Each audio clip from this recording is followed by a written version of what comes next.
Welcome back to another weekly market and financial update. So last week we had a lot to talk about with the Fed cutting rates by 50 basis points. And I just want to unpack that a little bit further now that some news has come out around it and there's some more conversations about interest rates. And at least in our industry, we're starting to see that other account types such as high yield savings accounts and money markets, their yields are starting to drop. So let's talk about it a little bit. So, as we all know, the Fed lowered rates by 50 basis points. And I want to just take a moment to say that this is probably the first measure in a period of rate cuts that the Fed will continue to do so. So, think of it almost like a long car trip. Right? I'm here in New Jersey, so I'm going to use the Parkway as an example.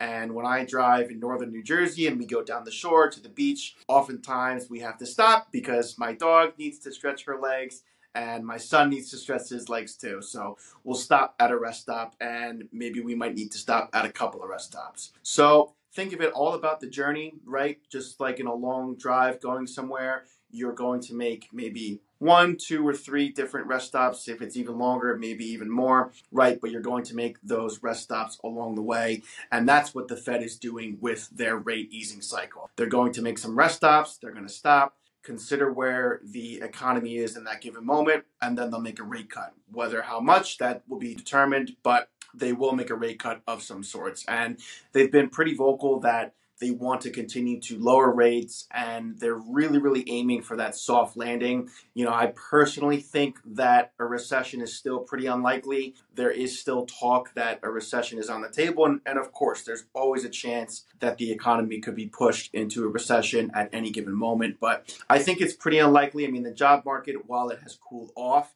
is still quite strong. So as the year progresses, we'll talk more and more about it, but I'm going to change gears a little bit and we're going to talk about something a little bit more exciting on the near horizon, which, if you figured it out already, is the presidential election. So with the presidential election coming up in the next couple of months, there definitely will be some market volatility. And what I mean by volatility is not necessarily that the market will end low by the end of the year. It's actually probably more likely that the market will end positive by the end of the year, just as the trend that we've been seeing over the last 9 months. But what it means is that I would expect it to be a bumpy ride. I would expect some jolts up and some jolts down. So when thinking about your investment strategy and your long-term goals, just keep in the back of your mind that there is a strong chance that it's going to be like having some turbulence on a plane. It's going to be going up and down.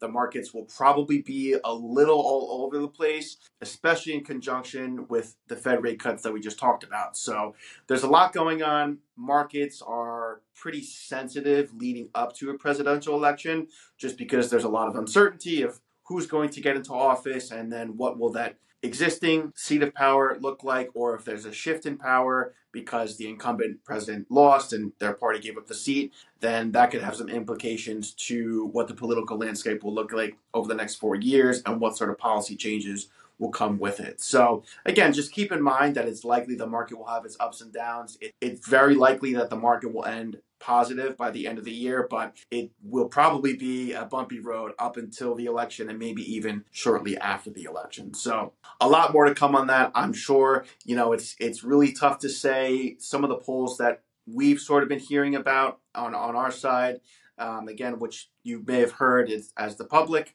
is that it's a pretty close race right now. So we all know Joe Biden dropped out of the race and it's between Kamala and Donald Trump. So between the two parties, it seems to be pretty close. So I'm sure there's going to be a lot of speculation of who will ultimately take the seat for the next 4 years. But of course, it's all speculation, so it's difficult to say, but we will see.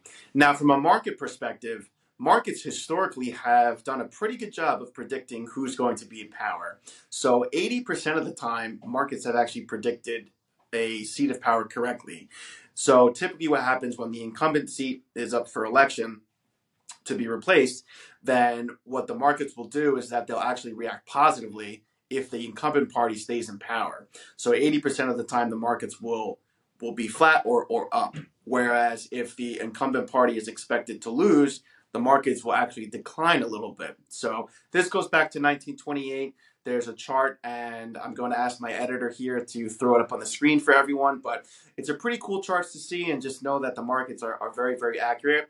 But if you are looking at this chart and saying, oh, okay, so the markets are up, the incumbent is likely to remain in power, or the markets are down, the incumbent's going to lose their seat. I think this election in particular is very, very unique. It's really an unprecedented scenario where we have an existing active president who voluntarily is relinquishing being up for re-election for 4 years, then having their VP step in to replace the Democratic bid, along with another nominee who was already once president, wasn't, and now is trying to get reelected again. So this is a very, very unique situation. Again, we're not really talking the politics here. We're just talking how the markets may react and somewhat try to anticipate this. I think the markets will have probably a harder time anticipating this election compared to most, just because this is such a unique scenario. So when we look at historical data, it's sort of fun and cool to say, okay, these are what the statistics look like, but we have to take that with a grain of salt and know that the past performance of what the market has done is absolutely not an indication of what can happen over the next couple of months with this election. So again, just thinking about your investment strategies and your own decision making, it's great to have historical data as a reference point, but it should never be used as the, hey, because this happened, now this is my strategy moving forward. Again, we're talking that there will be some expected volatility on the horizon. So if this is something that you're thinking about or you want to talk a little bit more about, again, you're always welcome to reach out to myself or any one of our team members here at Vision Retirement, and we're happy to help. A lot to talk about in the next couple of months, so thank you so much for tuning in this week, and I look forward to seeing everyone next week, and it's Halloween season, so enjoy the beautiful fall weather, everyone, and we'll talk to you soon.